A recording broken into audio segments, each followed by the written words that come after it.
Иргунбулдар. Добрый день, уважаемые коллеги. Я представляю тему, связанную с чувашами. Пока не было еще такого выступления на тему, связанную с чувашским населением. Но я надеюсь, что вопросы, которые я буду представлять, они касаются и финно-угорского населения, поскольку Урал-Поволжье зона смешанного расселения народов, поэтому такой экскурс и в чувашско-финно-угорские отношения тоже будет представлен. Chers collègues, bonjour. Mon sujet concerne les Chuvaches. C'est le premier de notre colloque consacré aux Chuvaches, mais je vais également mentionner des aspects liés à la population finno-ougrienne, car la région de la Volga est une région de population mixte. Et effectivement, je vais mentionner les relations entre ces deux groupes ethniques. Речь пойдет о процессах этнокультурной идентификации чувашей, проживающих в смешанных селениях, то есть смешанных с разными народами Урала-Поволжья, и с тюркскими, и с финно-угорскими, и с русскими. И вот в ряду этих факторов, которые я буду рассматривать, естественно, влияющих на процесс идентификации, я хотела бы особо пристально рассмотреть вопросы, связанные с языком, культурными особенностями и территорией. Donc je vais parler essentiellement de questions d'identité des Chuvaches qui vivent dans des localités à population mixte. Donc qu'il s'agisse de populations mixtes avec d'autres peuples turcs ou des peuples finno-ougriens ou des Russes. Et les questions que je vais mentionner, les processus, c'est des choses liées à la langue, à la culture et des questions territoriales. Совокупность факторов, которые здесь представлены на слайде, безусловно, влияет на формирование некой социокультурной среды, которая может быть рассмотрена как однородная в том случае, если проживает одна этническая группа. В данном случае мы говорим о разноаспектной или сложной многонациональной культурной среде, в которой, на мой взгляд, наиболее ярко проявляются культурные различия. И самое главное, именно в такой среде многонациональной постоянно проявляется потребность, необходимость выражать и подтверждать свою этническую идентичность. Собственно, выстраивать некие границы посредством неких дифференциальных признаков, которые самими членами сообщества признаются актуальными, важными.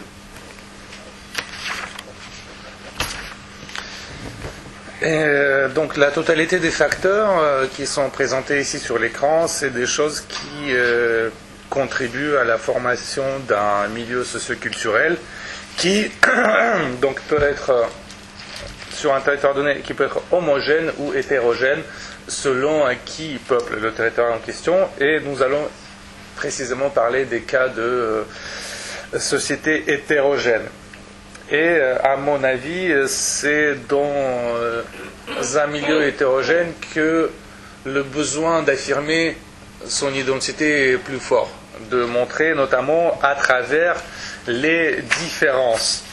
Et ainsi, ça permet d'affirmer en fait sa propre identité.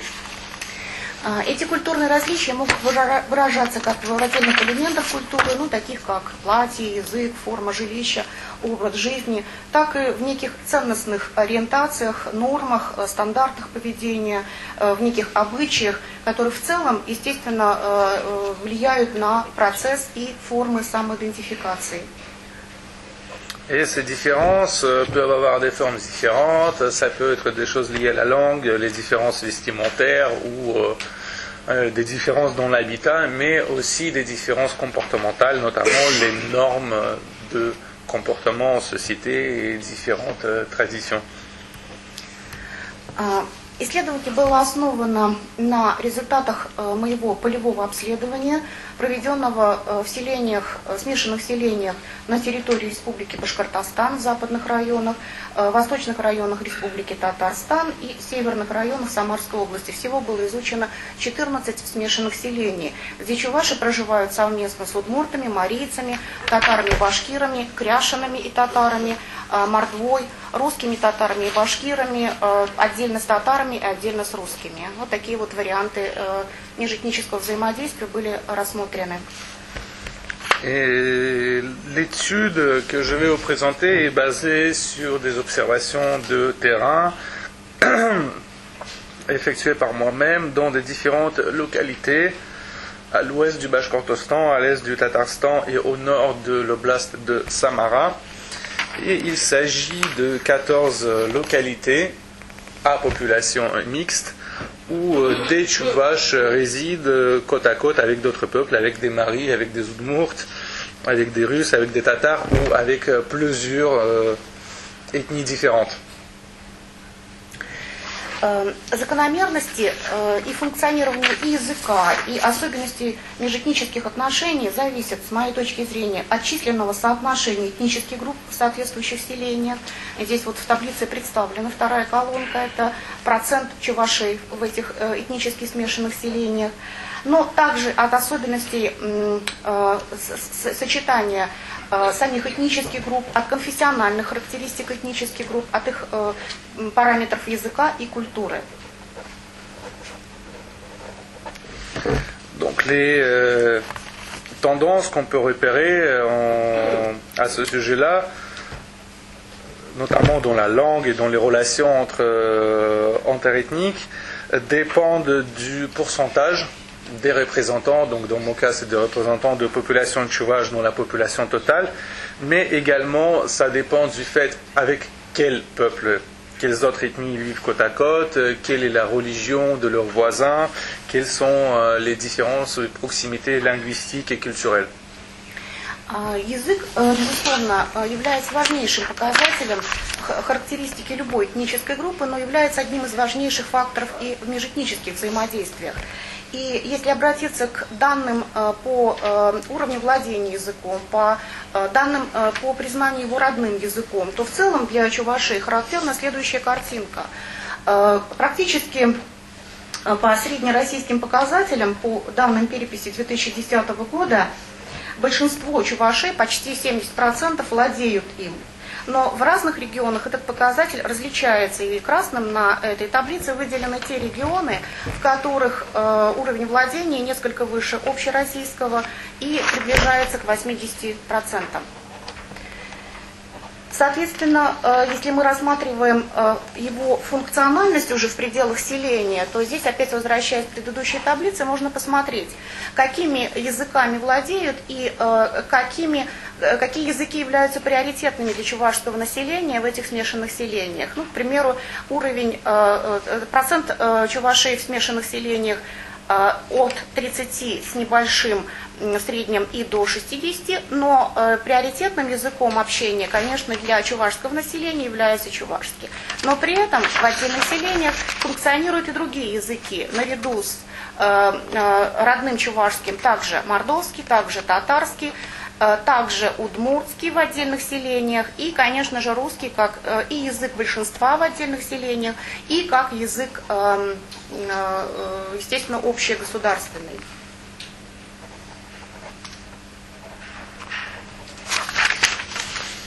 Et donc ces éléments différents sont importants pour chaque groupe, les éléments linguistiques, mais aussi la question de la langue est très importante pour la question des relations interethniques. Si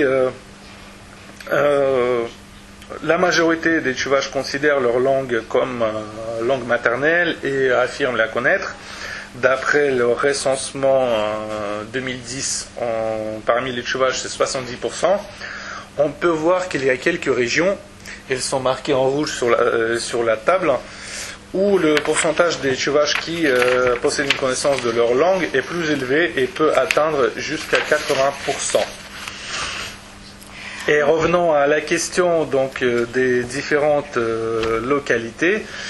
Et quelles langues y seront en prioritaire, cela dépend du pourcentage des Tchouvaches dans la population totale, qui dans la plupart des cas se situe entre 30 et 60%. Mais donc dans ce cas-là, ils vont utiliser le tchouvache dans leur vie quotidienne, mais aussi dans certaines localités, ça dépend quelles sont les autres langues qui sont également parlées. Ça peut être le mordve, le tatar, le dmourt, et bien sûr le russe, qui peut soit être la langue de la majorité, soit qui peut être utilisé comme lingua franca entre les différentes ethnies habitant sur le territoire. Но в связи с этим обращаю внимание на одну из деревень, удмуртские ташлы, где чуваши составляют всего лишь 8 с небольшим процентов, и где основным языком общения чувашей является удмуртский. Et là, je peux citer un exemple d'un village en Udmurtie qui s'appelle Tachli, où les Chuvaches constituent 8% de la population, mais utilisent comme langue principale de communication la langue Udmurt. Ну вот это вот деревня, фотография, собственно, из этой деревни, и очень примечательное выражение: мы и как ары, и как чуваши делаем, мы смешанный народ. То есть они себя, в общем-то, даже не идентифицируют четко, считают, что они где-то удмурты, где-то чуваши, вообще они смешались уже. Et ici, c'est une photo de Udmurtski Tachli et une citation des habitants qui disent: nous sommes un peuple mélangé. Voilà, donc ils ne s'identifient même pas, ils ne s'affirment pas comme чуваш. Уникальная ситуация сложилась в другой деревне Базгиева, Саранского района Башкирии, где местные чуваши говорят на татарском языке, и он у них является родным языком, что сложилось в результате, конечно, мощного влияния татарского языка и вообще татарского окружения. И связано это с долголетней и даже более чем вековой, я бы сказала, историей взаимоотношений местных чувашей с окружающим кряшинским населением, не татаро-мусульманским, а именно кряшинским населением. В результате произошла именно языковая ассимиляция, не этническая, а языковая ассимиляция. И сегодня для населения этой деревни является нормальным сочетание чувашского самосознания с татарским родным языком. И дальше вот я еще буду говорить о том, что они себя считают все православными, являются таковыми. Un autre exemple intéressant, c'est le village de Bazguiyevo en Bashkortostan, où les Chuvaches utilisent quotidiennement la langue tatar et la considèrent comme langue maternelle. Et cela est dû à une influence culturelle tatar, donc la langue tatar parlée dans le village et dans l'entourage, et quelque chose qui dure depuis plusieurs siècles. Et aussi les contacts avec les Krashniцы. Avec les Krashniцы, tatars et christianes. Donc avec les Krashniцы, c'est des tatars orthodoxes. Ce qui a conduit à terme à une assimilation linguistique, mais non à une assimilation culturelle. La population s'identifie comme étant ethniquement chuvache, mais parle la langue tatar dans la vie quotidienne et de confession orthodoxe. В другой деревне Старые Маты тоже татарский язык является, кряшинский татарский, конечно, является языком межэтнического общения всех этих этнических групп, и он присутствует и в общении самих чувашей, и вообще такой билингвизм, и даже трилингвизм, конечно, учитывая роль русского языка, это нормы для этой деревни. Un autre exemple, c'est le village de Starye Mati, en Bashkirie également, où donc la langue tatar, enfin le dialecte des Krashani, est utilisé comme lingua franca. Et cela conduit à une situation de bilinguisme, voire de trilinguisme, car évidemment il y a une influence de la langue russe et une présence de celle-ci.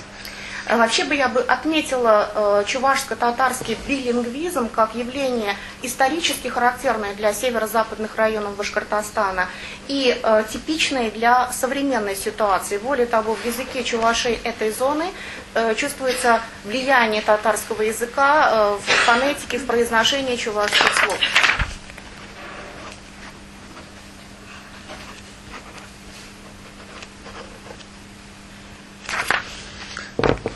Et en général, pour cette partie-là, territorialement, pour cette zone nord-ouest du Bashkortostan, voit une tendance très forte au bilinguisme tchouvache-tatar.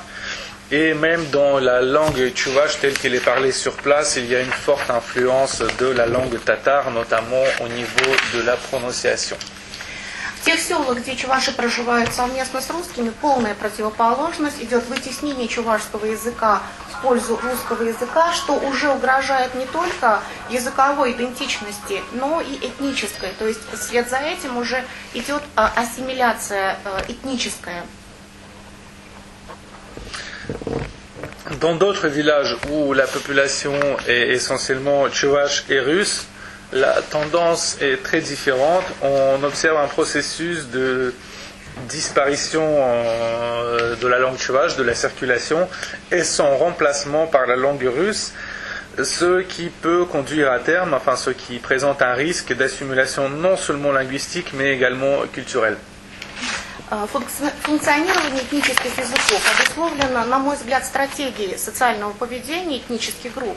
И, разумеется, влияние русского языка и его роль, место в общении обусловлено тем, что он более востребован не только в своей, но и за пределами деревни. Он, конечно же, несет гораздо больше возможностей с собой в реализации, в дальнейшей реализации чувашского населения. И поэтому вытеснение чувашского языка русским в первую очередь, оно вполне понятно, если учитывать этот аспект.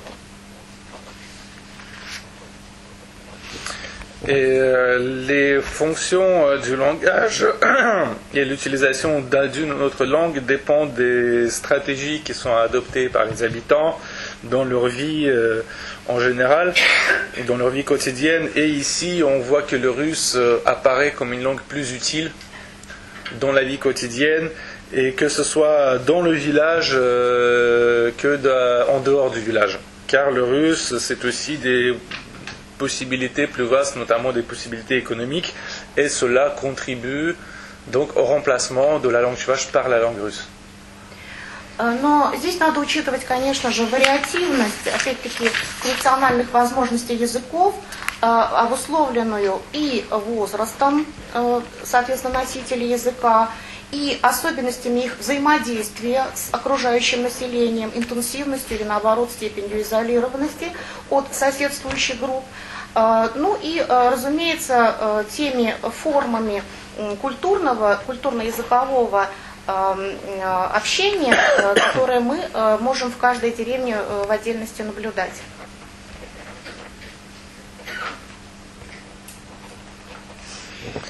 Et ici, il existe une certaine variation entre le niveau de possibilité fonctionnelle d'une ou d'une autre langue, et cela dépend de différents facteurs tels que l'âge des porteurs de la langue, l'isolation ou la mixité de cette population avec les autres, les formes de communication qui sont adoptées et que l'on peut observer sur un lieu donné.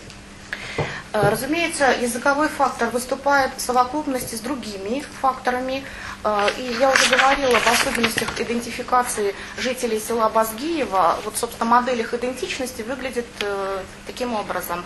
Православные с родным татарским по этническому самосознанию чуваши. Но конфессиональный аспект я бы хотела здесь уточнить, потому что православие существует в синкретической форме, а именно в комплексе уже культурном присутствуют элементы язычества. Они сохраняются как часть чувашской культуры. То есть и помогают, естественно, идентифицироваться им тоже как чувашам.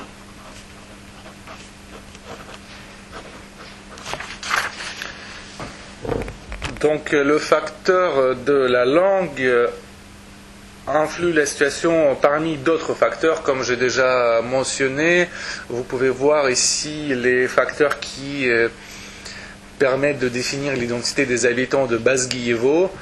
Donc ils se considèrent ethniquement tchouvaches, ils se considèrent comme orthodoxes, mais ils parlent la langue tatar. Ils la considèrent comme leur langue maternelle, mais il faut préciser, quant aux facteurs religieux, c'est que dans cette région, un certain syncrétisme est très répandu, donc les personnes se considèrent orthodoxes, mais aussi utilisent certains rites païens, ce qui contribue aussi à maintenir leur identification en tant que чуваш.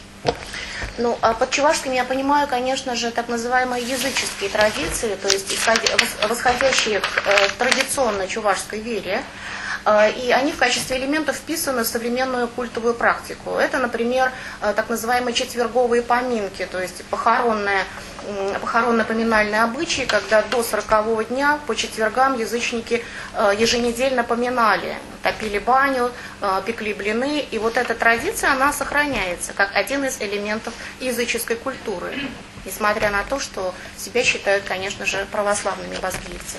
Donc, un exemple de ce syncrétisme à Basguivo, c'est les traditions provenant donc des religions historiques chuvaches. Par exemple, la tradition des commémorations du jeudi qui sont pratiquées jusqu'au 40e jour après l'enterrement, et quand la famille du défunt prépare un sauna, fait des crêpes pour commémorer la personne décédée.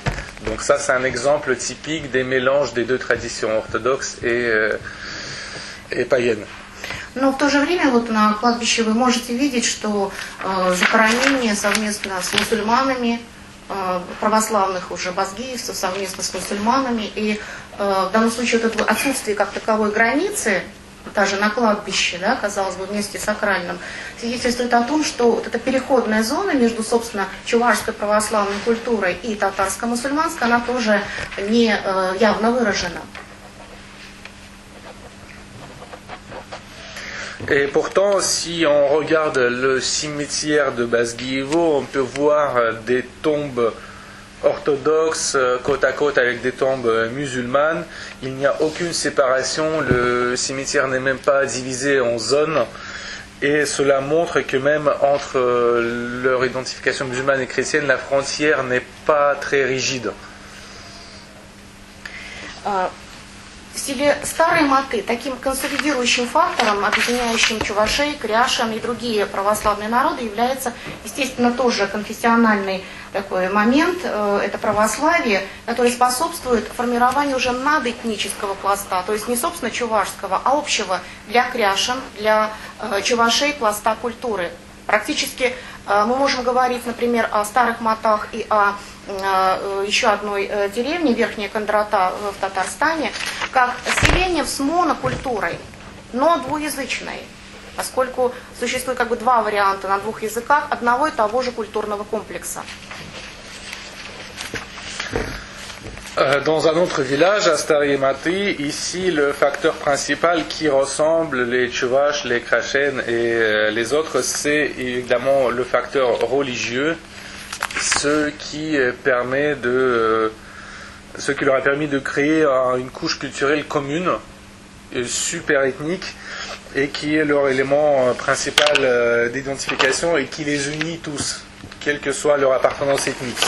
Et à part Stariemati au Bashkortostan, un autre exemple de ça, c'est Verkhnie Kondraty en Tatarstan, qui est un village avec une situation similaire, avec plusieurs langues et une identification commune culturelle via la religion. Ну, как раз иллюстрации к последнему тезису. С левой стороны это Чувашка и Кряшенка, а с правой стороны церковь, куда обе этнические общины ходят. И она у них совместная.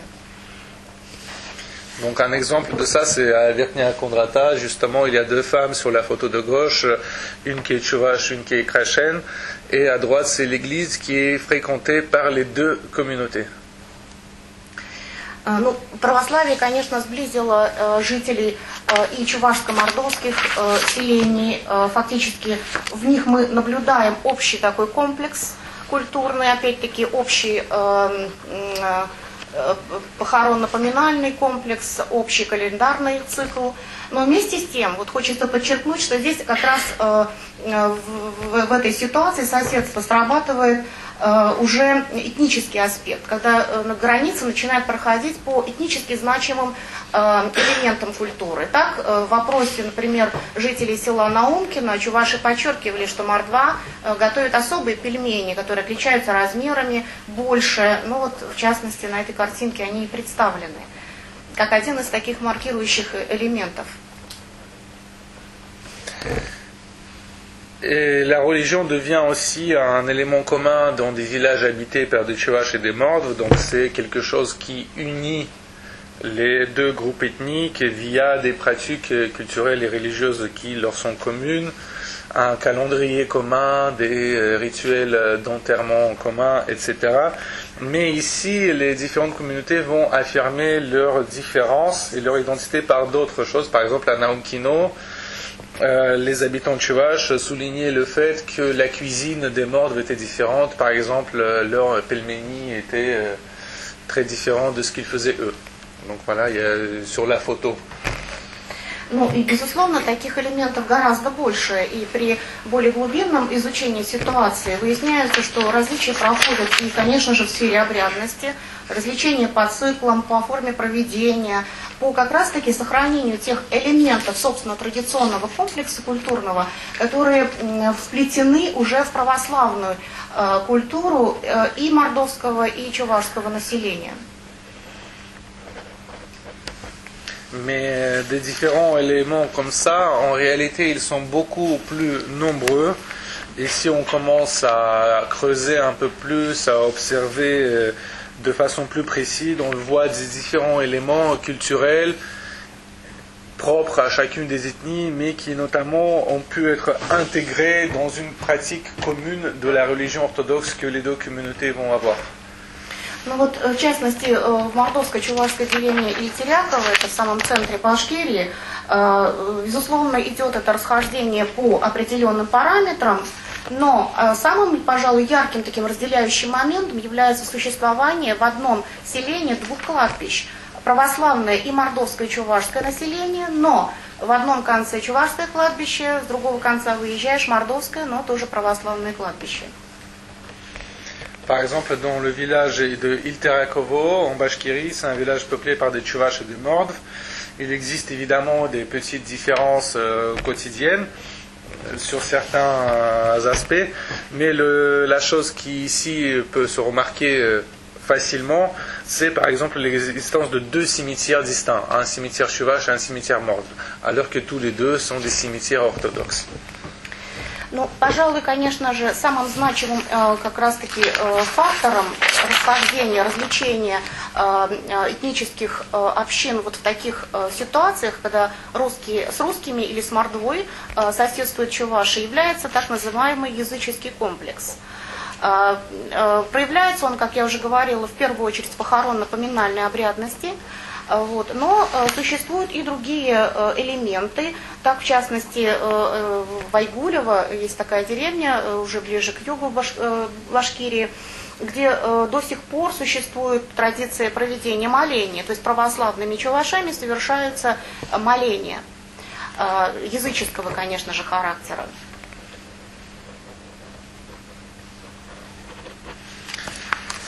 Mais le facteur le plus important de la différenciation, notamment s'il s'agit de villages peuplés par des Chuvaches et des Russes ou par des Chuvaches avec des Mordves, c'est les rites d'origine païenne. Et ils se manifestent notamment dans les rites d'enterrement, par exemple à Aïgoulevo de Pashkin. En Bashkortostan, il y a une tradition de prière commune qui est dérivée des rites païens. Ну, я бы это даже назвала особой такой этнокультурной традицией чувашей Южного Урала, то есть Башкортостана, когда язычество присутствует как мощный, заметный, такой яркий пласт в культуре, несмотря на то, что в религиозном отношении население идентифицирует себя как православное. Ça, je caractériserais comme un élément spécifique de la culture des Chuvaches de l'Oural du Sud, donc surtout en Bashkortostan, car les rites d'origine païenne sont un élément important de leur culture, même si cette population s'identifie comme étant orthodoxe. Более того, я бы отметила, что язычество, как важнейший элемент идентификации, присутствует и в культуре так называемых чувашей мусульман.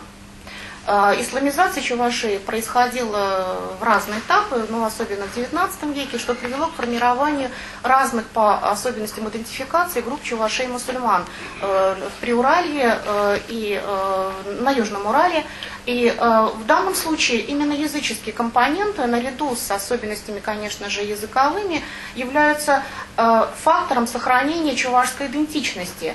Но в частности, вот слева и справа на фотографиях представлены потомки чувашей-мусульман. С левой стороны они себя уже утратили, свою идентичность мусульманскую, это именно потомки. А с правой стороны вот две дамы, это считают они себя чувашами, но они мусульманки. И уже в третьем поколении мусульманки, но при этом они, как вы видите, стоят в чувашских нарядах, и именно вот эта часть селения, то есть проживающая на так называемой Татарской улице, мусульманская часть этого селения, выступает на разного рода праздниках, районных праздниках, представляя чувашскую культуру.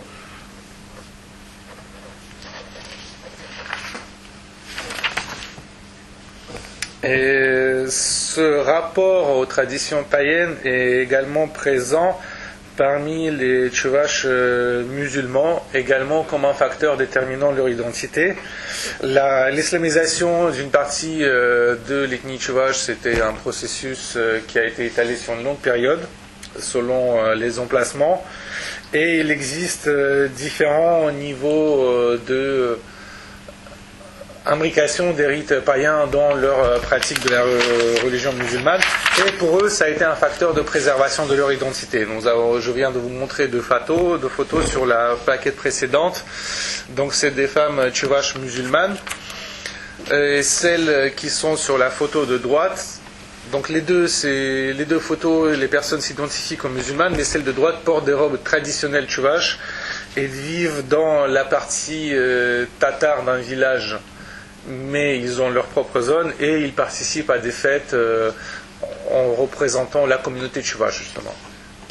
Но чуваши-мусульмане как раз по сочетанию самосознания этнического, по форме проявления, функционирования, точнее, языка и особенностей этнической культуры разделяются на 4 группы. Я быстро пролистаю, как выглядят, собственно, представители разных групп.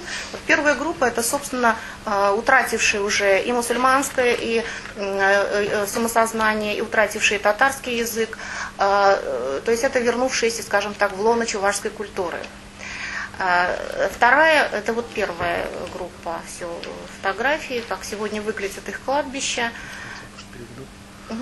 Donc, pour les Chuvaches musulmans, en ce qui concerne leur identité, que ce soit l'identité linguistique, ethnique ou culturelle ou religieuse, les Chuvaches musulmans, on peut les diviser en 4 groupes. C'est ceux qui ont abandonné les traditions islamiques et la langue tatare, qui sont, si l'on peut dire, revenus dans la culture chuvache. Donc ça, c'est le premier groupe, c'est les photos qui précédaient. Donc c'est ces photos-là. Le deuxième groupe. Вторая группа – это чуваши по этническому самосознанию, но при этом по религиозному самосознанию мусульмане, говорящие на чувашском языке. Le deuxième groupe, c'est des populations qui s'identifient ethniquement comme chuvaches, qui pratiquent l'islam et qui parlent la langue chuvache.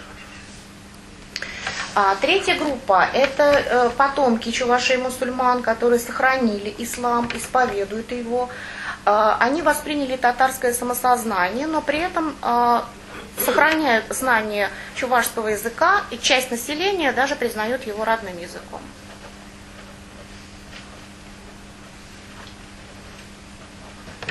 Le troisième groupe, c'est des descendants de chuvaches musulmans, donc qui pratiquent toujours l'islam, qui ont aussi une partie d'identité tatare, mais qui ont conservé leurs racines, qui pour la plupart connaissent la langue chuvache, et certains même la considèrent comme langue maternelle. Ну а четвертое, конечно, это потомки чувашей-мусульман, которые восприняли в свое время ислам, а соответственно потомки их сохраняют. Для них характерно и татарское самосознание, и татарский язык, чувашского они не знают.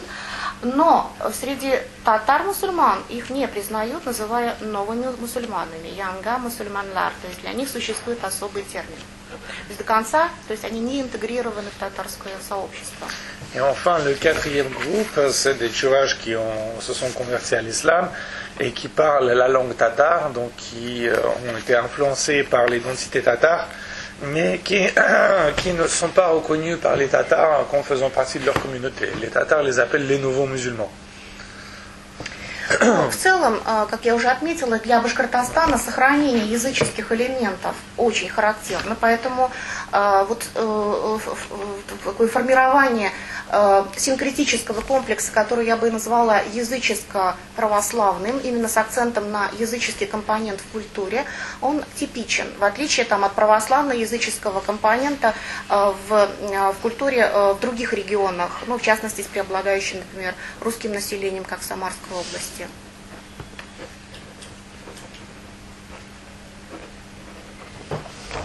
Mais en général, je dirais que c'est une caractéristique de la population de Bashkortostan, c'est l'existence d'un syncrétisme païen orthodoxe avec une forte présence des rites païens, ce qui est différent de ce qui existe dans d'autres régions où il existe des rites païens conservés, mais quand même la religion orthodoxe domine, ce qui est présent également dans des régions à majorité russophone comme à Samara.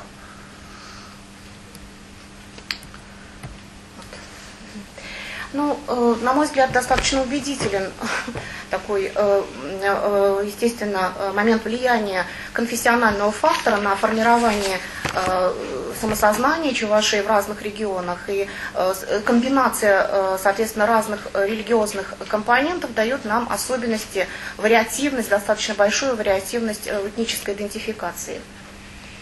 Donc c'est un exemple assez parlant, ces différences de confession et de combinaison de différentes confessions créent un grand nombre de différentes formes d'identification ethnique et culturelle.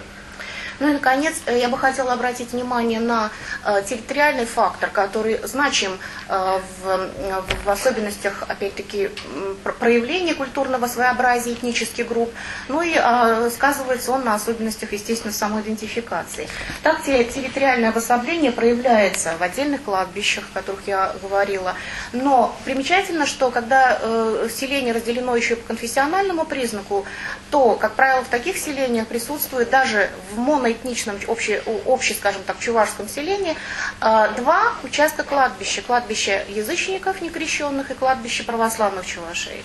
Территориальное обособление уже идет внутри единой этнической общины по конфессиональному признаку. Но в данном случае два кладбища. Donc le facteur territorial est aussi un des facteurs qui influent les différentes manifestations de l'identité culturelle et ethnique. Par exemple, comme j'ai déjà mentionné auparavant, c'est l'existence de cimetières différents. Mais si on prend les différences religieuses, on peut voir d'autres exemples, par exemple des villages tchouvaches où une partie est chrétienne et l'autre est païenne, il y a deux zones dans le cimetière, même si ethniquement c'est un village homogène. Типичным явлением можно считать, наверное, наличие отдельных концов в смешанных селениях, улиц, которые, соответственно, обозначаются, это татарская, это чувашская улица, да, или мордовская улица. И поэтому территориальный фактор, конечно, можно рассматривать в числе важнейших в процессе этнической самоидентификации. Ну и в финале, опять-таки, возвращаясь к показателям языка, в данном случае уже в контексте проблемы соотношения родного языка и языков, которыми владеют, опять-таки несколько таких наблюдений, что модель вообще идентификации в разных регионах России, а если мы добавим сюда еще и диаспору, она очень разнообразно получается. В качестве родного присутствуют не только чувашский и русский, как наиболее распространенные варианты, но и татарский, башкирский, марийский. А если посмотреть на диаспору за пределами России, то здесь белорусский язык и эстонский появляется уже в качестве родного, то есть чуваши представляют очень в этом плане любопытную картину. Ну и еще один фактор, который я, естественно, не буду сейчас освещать, но он важен, опять-таки, межэтнические браки, соответственно, естественно, модель воспитания, наверное, да, модель формирования идентичности детей в смешанных семьях. Спасибо. Donc un autre exemple de division territoriale, c'est des rues différentes dans un village. Il peut y avoir une rue tatar, une rue tchouvache, une rue mordve et ainsi de suite. Ou des zones différentes peuplées par des membres de communautés différentes. Et revenons à la question de la langue, il y a aussi un facteur qu'on peut observer, c'est les différentes combinaisons d'identification vis-à-vis à sa langue maternelle et les langues qui sont parlées. Et le nombre de langues parlées. Donc là, il y a quelques observations intéressantes. Cette identification par la langue se fait de manière différente dans les différentes régions de la Russie et aussi de façon différente parmi la diaspora en dehors de la Russie. Par exemple, si majoritairement les deux langues majoritaires sont le tchouvache et le russe, certains aussi disent leur langue maternelle comme tatar, bashkir ou mari. Ou par exemple, parmi les tchouvaches vivant en dehors de la Fédération de Russie, ça peut être aussi le biélorusse ou l'estonien. Donc ce qui crée une situation assez intéressante. Et enfin, un dernier facteur qui, je pense, a aussi une grande importance, mais que je ne pourrais pas développer aujourd'hui, c'est le facteur des mariages mixtes et la façon dont ça influe sur la formation de l'identité chez l'enfant.